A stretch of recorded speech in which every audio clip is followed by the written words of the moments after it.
Bhagavad Gita is a book of mankind's collected experience of and answers to life's most basic questions. Who I am, from where do I come, what is my purpose and destiny, and most practically, how do I find happiness? These podcasts originate in the lectures of Neil Bhatt, a disciple of Swami Chinmayananda. They are presented here in 20 to 30-minute segments, each covering 3 of the Gita's 701 verses. Welcome to Gita Wisdom for Daily Living. So we are now discussing chapter 3, Karma Yoga, Yoga of Action. We have seen so far that Bhagavan says, Sa yajnaha prajaha sruštva pura uvacha Prajapati anena prasivasyadvam esavaha tvastikamadag. In the beginning, when the Prajapati created beings, Praja, he also created Yajna. So we are right now concerned about Praja. Praja means human beings. So the Lord of Praja is Prajapati. The one who propagates progeny is Prajapati. So from that perspective, all parents are Prajapati. So we are Prajapati for our Praja, for our children. So what we do for our children is, not that we have given them life or we created their existence, but we also have to create sustenance for them. So what we do is, we give them education. And then say, this education will be your milk cow. Use this education to get whatever you want. Prajapati is mentioned in Hiranyagarbha Sukta in Rig Veda. So the Rig Veda says that previously there was nothing but Hiranyagarbha. So Hiranyagarbha is something like the condition before the Big Bang. All the potentiality but no reality. So there is a singularity or the potentiality but no reality. So that Hiranyagarbha then, out of its own potential, its own creative urge, creates a mind. This is also mentioned in Brihadaranyaka Upanishad and Chandogya Upanishad. Brihadaranyaka Upanishad describes the Hiranyagarbha thus. He says, first there was nothing but death and hunger. So that means nothingness. There is nothing. There is nothing to devour, nothing to enjoy by senses, because there are no senses, there is nothing. And then he creates mind out of his creative force. And then with that mind he creates water. And then water creates fire. Then whatever in the water solidifies and becomes earth. So basically the creation is explained from the beginning when there was no creation, from the no creation to creation, and then a being is born in that. And that's it. That being said, let this body of mine be fit for a sacrifice. And he entered it. So that's the creation of a Prajapati. In our modern day scriptures, we say Brahma is the Prajapati. Brahma is the creator, is the Prajapati. But here Prajapati is very defined as the Pati of Praja, the beings. So in our Puranas, we also have Daksha Prajapati. Shiva is Pashupati, he is Lord of all beings. In Daksha, his father-in-law was a Prajapati. So there are several versions of this word Prajapati, but basically here in this case, it means the primordial being from which the Praja came. And then obviously that being was also concerned how this Praja will prosper. For any family man, his goal is to expand his family. So it actually says, Anena prasivasyadvam. May you propagate your progeny through this. May you multiply with this. We also can take it as, may you grow with this. And then it said that this yajna which I have created is your milk cow. The sacrifice that which I have created is the giver of all that you desire, all that you need. That's what Bhagavan started in saying. Sacrifice was created, the spirit of sacrifice was created at the same time the Praja was created. The Praja can only sustain itself by sacrifice. That's basically was the intention of that verse. And it almost seems like that the whole idea comes from the Brihadaranyaka Upanishad. The same idea is also in Kathopanishad. So basically there is a being who is the first created being. This will be similar to the Christian theory of Adam being the first man. It says that anena prasivashadvam esaha vaha istakamadak. For you, this will be your milchka. This sacrifice, the spirit of sacrifice will be all that you need. And then from that you can get anything that you want. Brother and Upanishad also says Prajapati has two types of sons. The one are the Devas and the other are the Asuras. Now even if we don't get into our Puranic and Vedic theories of our Devas and Asuras, at our micro level, the Devas are our senses. And if I take care of my senses will take care of me. If I take care of my eyes, I will take care of my world of seeing. If I take care of my ears will take care of my world of my sound. My world will be taken care of if I take care of my senses. So he said that you nourish the Devas and Devas will nourish you. At a global level or universal, we can say Devas are the phenomenal forces, the nature. If I cherish nature, nature will cherish me. And probably it was difficult to understand this concept 100 years ago, but in today's time with the global warming and all the concern about climate change, we can understand that if we as human beings don't take care of the climate, the environment will not be able to support us as a species on this planet. Bhagavan said that you nourish Devas and Devas will nourish you. And with that cooperative relationship, thou shalt prosper. Yajna sista asinaha santaha muchyante sarva kilbishaihi. The good people, the righteous one, they eat the remnants of the yajna. And by eating the remnants of the yajna, they are freed from all sins. So as we have seen that the idea is not to just take whatever is left over from yajna, but the product, the profit which we make out of our cooperative endeavor, that if I share only a portion which comes rightfully to me, then I don't have a guilty feeling.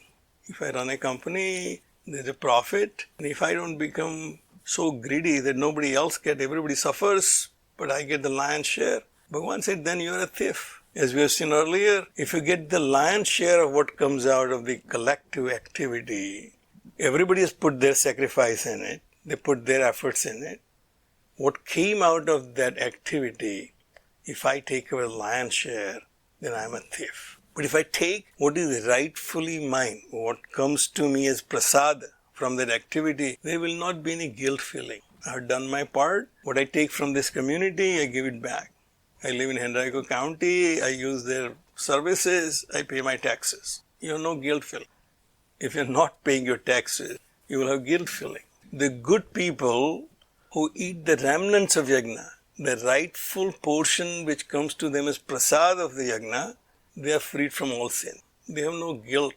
They have no bondage of actions. As we have seen, the actions have this chain reaction of cause and effect. They will not be binding to those who work in the spirit of yajna and only take what is rightfully theirs at the end of that endeavor. Bhunjate te tvadam papa e pachanti atma karanat. Same idea is now described as, but one who is only acting for himself, that he wants his action to benefit him alone. That one who is cooking for himself, pachanti, one who digests. In other words, one who only works for himself and he does not want anyone else to get benefit of his actions, he is pachanti atma karanat. Bhunjate te tvadam papa. Such a person is eating sins. In other words, he will have guilty feeling. No matter how much you avoid, let other people know what you are doing, but your mind will constantly tell you that what you are doing is very selfish, that you are not taking care of anyone. If all people around me are suffering and I am enjoying just the comforts which are available to me, then I am basically living in guilt. So the bhunjate te tvadam papa, those who are only acting for themselves and not thinking about the rest of the community, the universe, we are a part of it because we are not island by ourselves in this universe. I exist because universe exists and we are all connected with each other. Now that idea is now in the next two verses are very clearly demonstrated by Bhagavan that there is no separate existence for anything in this world. Everything is connected with each other. Everything is dependent for its own existence on something else. He starts with us, the beings. These are two very famous verses. He said, Annad Bhavati Bhutani. This is the most obvious thing Bhagavan can state.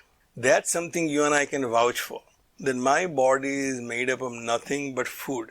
So the beings are nothing but modification of food. Any being, any entity, which is a animate entity you can think of, is nothing but modification of food when it comes to the gross expression of that being. So, Annad Bhavati Bhutani. The beings are created from food. The food supports the existence of being. Very obvious to all of us, no really argument here. Parjanyat Anna Sambhavaha. And this food is only possible because of rains. Rains create food. Swami used to remind us that even people who are non-vegetarian, who are eating meat, the meat also comes from nothing but the food eaten, the vegetables or whatever grows out of ground by those animals. So they used to say they are 2 steps removed vegetarians. Bhagavan said that food is only possible because of the rains coming down, and therefore we are afraid of drought. If there is a drought, there will be famine, there won't be anything to eat, and then people will eventually die. All beings will die because there is no food. Food is the basic ingredient which makes people in existence. Yajna Bhavati Parjanyaha, and rains are possible because of collective actions. Now, obviously, this concept was difficult, as I said, for people probably who did not have this climate change. But now we can understand that rains, the climate which is supporting this cycle, eco-cycle, is basically dependent on the overall actions of all beings on this planet and elsewhere probably. Also in our Vedic tradition, there is no rain, they will do some kind of yajna to invoke the rain gods. Swamiji even mentioned that even today people have experimented. But even if we keep that aside, our actions will keep this natural balance in the environment so that the production of food becomes regular and our existence becomes possible. Yajnaha karma samudbhavaha. So the yajna, the cooperative actions of all beings in harmony with nature will create rains. But this cooperative action is possible because of individual actions, karma samudbhavam.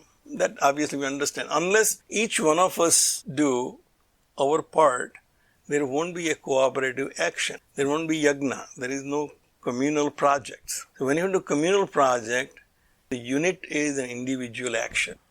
Karma Brahma Udbhavam.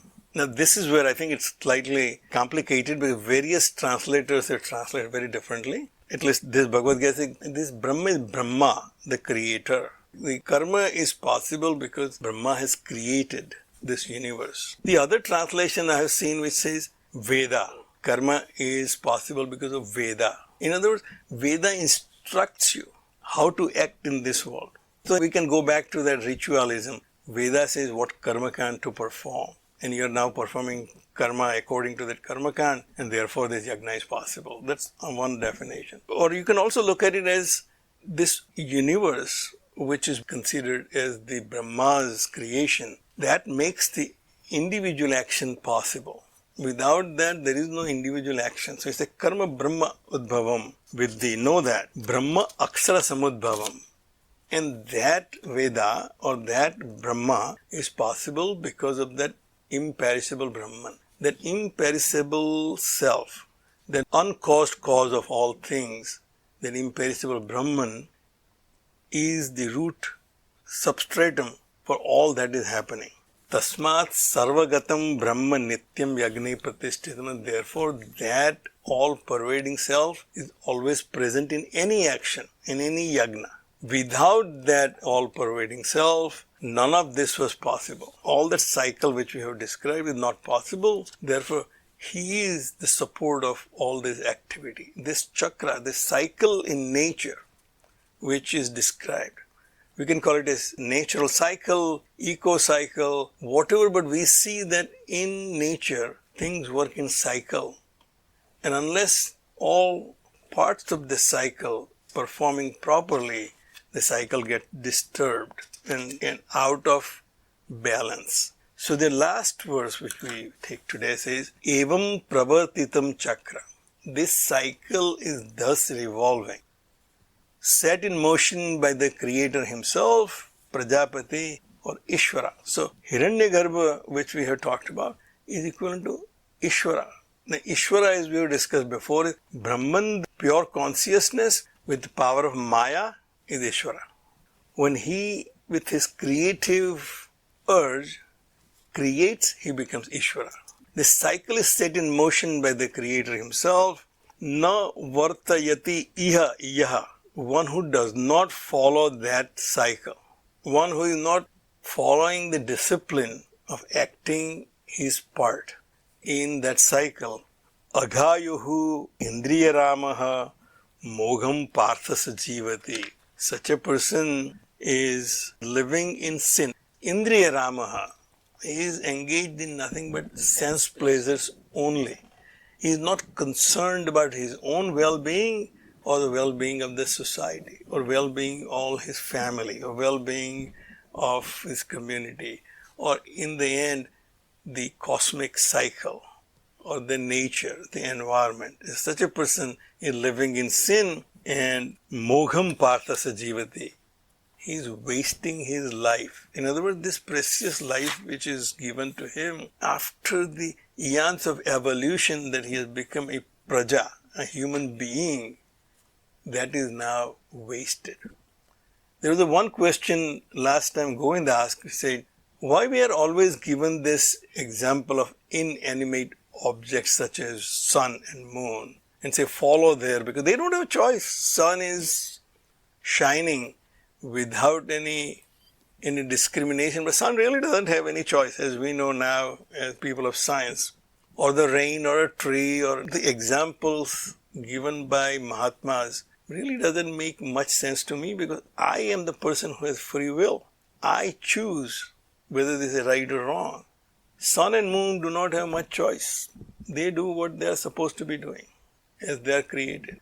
It is my theory that these examples are given because they are no different part of this universe as we animate beings are.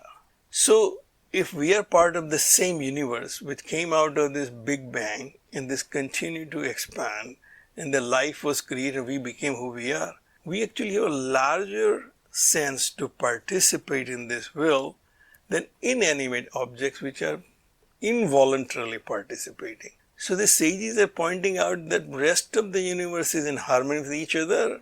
You don't become the one who is a disruptor because you have free will. Do not misuse your free will. Be a good citizen of this universe. We'll stop right here.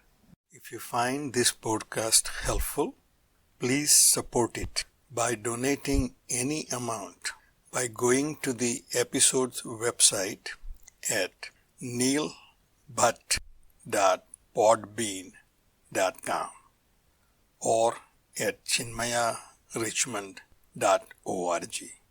Thank you. Om